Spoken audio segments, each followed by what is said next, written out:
Hello and welcome to the Mutual Fund Show on NDTV Profit. I'm your host Niraj. As always, this show aims to bring you expert commentary from the mutual fund industry and the planners so that you can make smart choices when it comes to investing your money through the mutual fund route.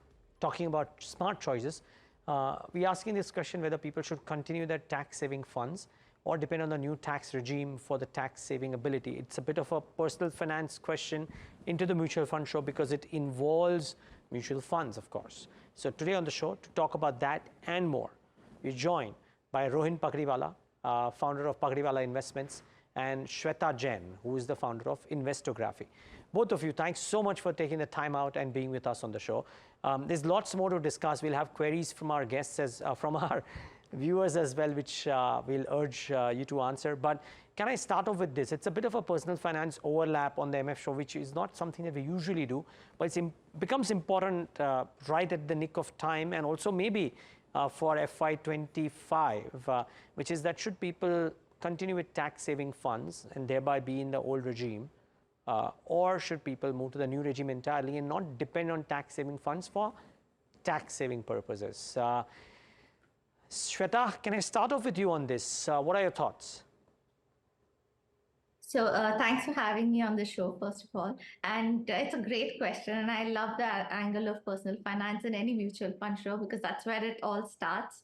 So tax planning per se, we like to link it with goal planning. We like to link it with behavioral aspects. So for anybody looking to better their behavior, I think ELSS is a great start for them.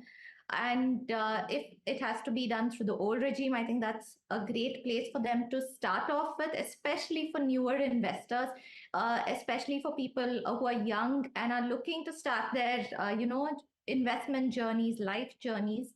So I think ELSS is a great way to start.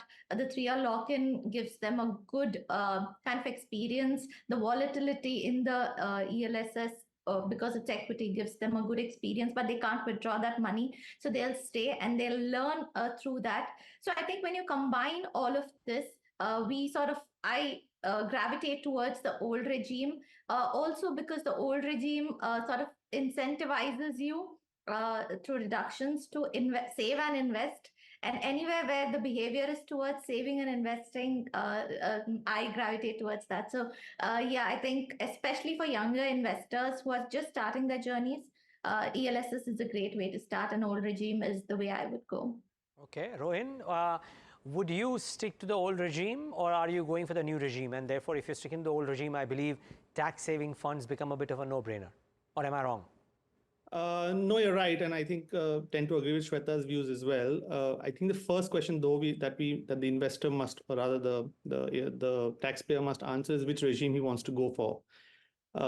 In my observation, people with higher salary incomes will tend to prefer the older regime because net that saves you a little more tax. And if you're going for the older regime, I think Section 80C funds, ELSS funds are a no-brainer choice. They've historically shown that they give the best returns. They also have the lowest lock-in period. So if you're going with the old regime, definitely ELSS funds are the best choice. For people who go with the new regime, obviously there's no point doing ELSS funds because there isn't much performance difference anymore between ELSS funds and let's say flexi cap funds. There's a very marginal difference in returns, and for which I don't think a lock-in period is justifiable. Interesting, Rohin.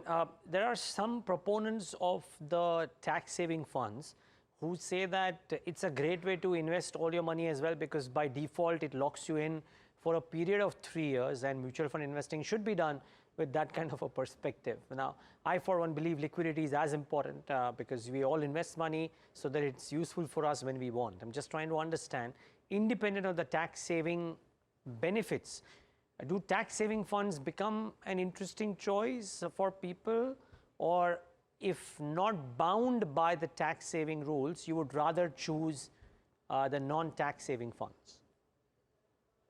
I'd like to say it split in two ways. If you're a novice investor, if you're an absolute new investor and you don't have, let's say, somebody guiding you or educating you on the need to be invested for the long term, then I think, ELSS funds are okay because they'll help you remain invested for 3 years and therefore eliminate any behavioral biases that might tempt you to withdraw the money earlier. Having said that, if you have a financial planner helping you, or a distributor helping you, or an advisor helping you, then I think it's their job to educate you on the need to remain invested for the long term, and you shouldn't force your hand by being in ELSS funds. So that's the only that's the only difference. Lock-in is a negative in my opinion, because it's forcing you, and you will not have the liquidity come what may.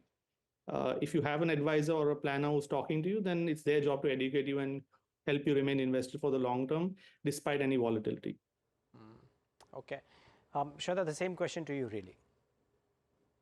So I have a little bit of a different opinion. I would still allocate some part of it to ELSS, especially seeing how, especially new investors react, right? Whether it's, just seeing markets go up, and then where the time horizon when they came to us would be, say, 10 years, 20 years, or 5 years, or whatever, right? Long term. But then suddenly they see this portfolio with good gains, and they're like, okay, let me cash in and, spend it or whatever. So I have seen parts of portfolio where there is a lock-in that's still there without really impacting their lifestyle or anything. But the part that was free is really something that they liquidate because they feel that markets is heated up or on highs or whatever, right? So some part of the portfolio, I would still guide towards ELSS, even if there was no tax benefit, especially for newer investors, because that sort of helps them save from themselves, or save their money from themselves. And viewers, in some sense, this boils down to the kind of discipline that you believe you have within yourself. And if you believe that you're disciplined enough that if you allocating some money for investments and you allocating it at the start of the allocation with the belief that you will hold it for 5 years, and moti, if you can do that for 5 years, then ELSS funds need not be the way to go to. You rather have the choice under your control. But if you are somebody who that you might be falling prey to some temptations here and there for liquidating investments, and ideally MF investments should be for a slightly longer term, then by all means, if you're a novice investor, then tax saving funds might be a good option, because they lock you in for 3 years. Even if you want, you cannot liquidate the funds until the 3 years are over. So please keep that at the back of your mind. Okay, now moving on topics. The other one is around healthcare funds. And this is a bit of an investing angle coming in out here, as opposed to it being pure play MF advice. And I don't know if you guys have a view on the sector, but if you do, I would love to understand. Rohin, for example, let me start this with you. A lot of market experts and fund managers have come in and said that healthcare is a space or a juncture from where the space could give good returns. Have you been able to analyze any of the healthcare funds, and are you recommending them to people who are not averse to taking a slight bit of risk and investing in thematic funds? Yes, Niraj, to answer both your questions, in both cases, yes. In fact, I've had some of my clients move to healthcare funds about a month and a half ago. The reason for that is, twofold. One, healthcare valuations, even after the recent rally, are still what I'd call fair valuations. We also think that the healthcare sector is structurally poised for growth, given improvements in the US market, given a lower cost for the sector. So definitely, I think some part of the portfolio, if the investor can digest a little heightened risk, I think there's opportunity in healthcare, and you could make money from some allocation to the healthcare sector. Let me add also that in case, given that the overall market valuations are high, healthcare, and if the markets overall turn negative, healthcare still acts as a good defensive option. So in both ways, whether for the upside or for the downside, I think healthcare is a good option at this stage. A slew of funds out there. I'm not asking for particular recommendations, Rohin, but a broad list of funds that people can look at and study, or maybe ask their advisor as well. I think Quant Healthcare stands out simply for its performance, and Quant across all equity funds has been stellar with its performance. I think Birla has a healthcare fund which has also done really well. So between the two, maybe the investor can pick one. Okay. Okay, fair call. And viewers, remember, if you have a financial advisor, please ask your financial advisor for the same. But yes, Rohin's recommendations are indicative. Please do your own little bit of due diligence as well. Shweta, same topic before we take that break. Healthcare funds, are they a no-no or are they a yes for you? So I like to keep my life simple and investors' life simple as well. So I really avoid thematic funds, and as a philosophy, we stay away unless we can, get their entry and exit right, which is quite tricky, so to speak. For investors who are really looking to get this exposure, we could recommend maybe up to 5% of their portfolio, but we usually don't sort of recommend thematic funds itself. Pharma, of course, is one of the better thematic funds because the sector itself is a little bit of a defensive one. So people do tend to invest up to 5%, but usually they go by our advice and avoid this. We'll address some queries that have come in. The first one is from Sudhir. And the query is that he's planning to start a monthly SIP of 1,000 rupees for 10 years.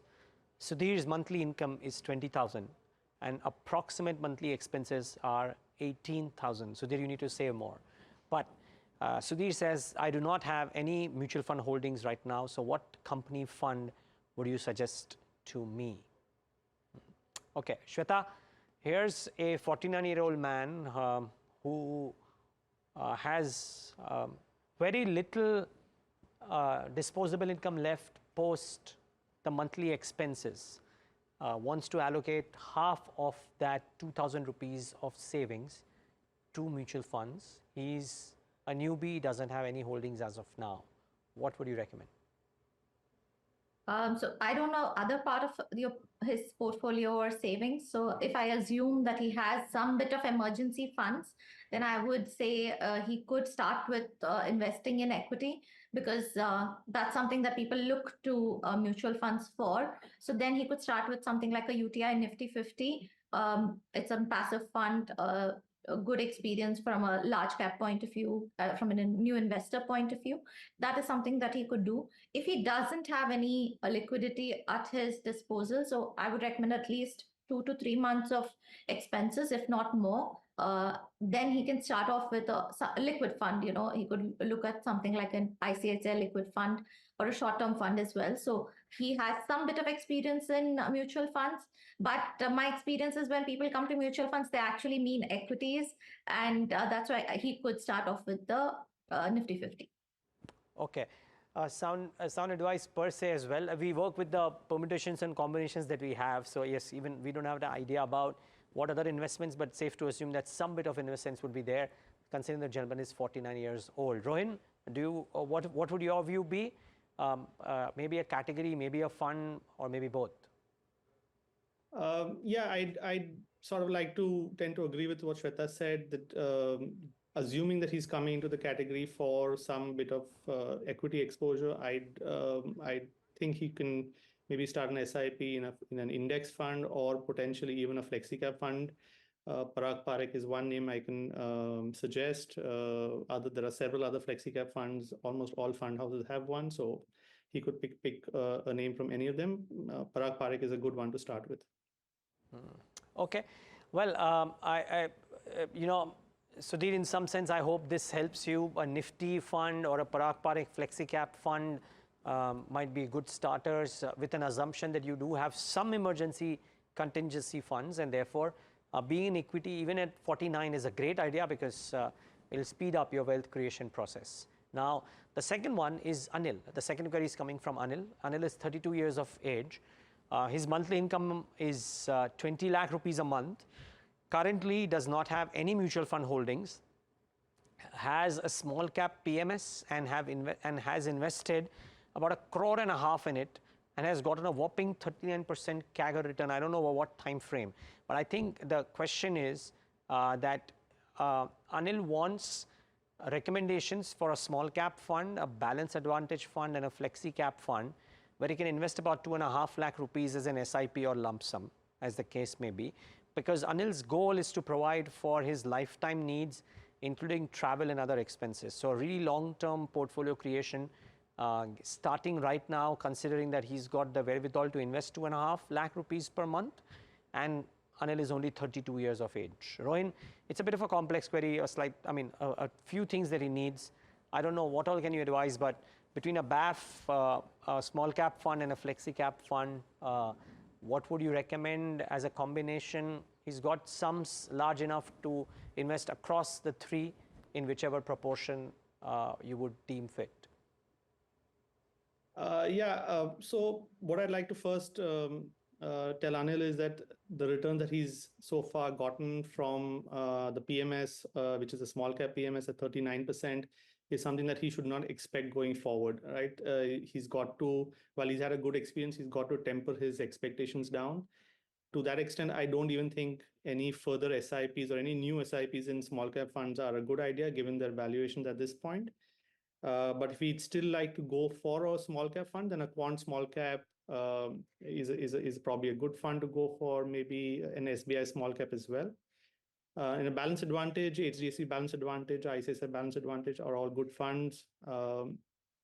Sorry, I'm missing the third part of the question. What was the third investment? Flexi cap fund. A flexi cap fund you flexi already cap fund recommended. Correct. I've already mentioned Parag Parikh, so I'd suggest you can go with that. But just a word of caution, small cap valuations are very high, so I would think twice before putting more money in small caps at this point. Rohin, quick 30-second answer. Parag Parikh flexi cap no longer is a tiny tune, 5, 6, 7,000 crore AUM. It's a very large AUM. You think they'll be able to outperform even now? Well, that's a question that only time will tell. That's an answer that we'll only get with time. But Parag Parikh has done well so far. Their performance is mostly attributed to their international exposure. So to that extent, it's a slightly differentiated fund strategy. But I'd like to go with a time-tested name. So therefore, I'm recommending Parag Parikh. Fair call. So I'd stick with that. No, fair call. I'm just wondering. Shweta, what would your recommendations be for Anil? He's got the corpus and he wants the flexibility. Interesting that he's seen this amount of return already and now he's wondering. So I would first of all ask him to cut down some of his exposure to the PMS, book some profits there maybe, but allocate more towards large and mid cap. So while he's asked for these specific categories, I would really like him to build a good core portfolio of passive funds and definitely adjust his return expectations a little bit.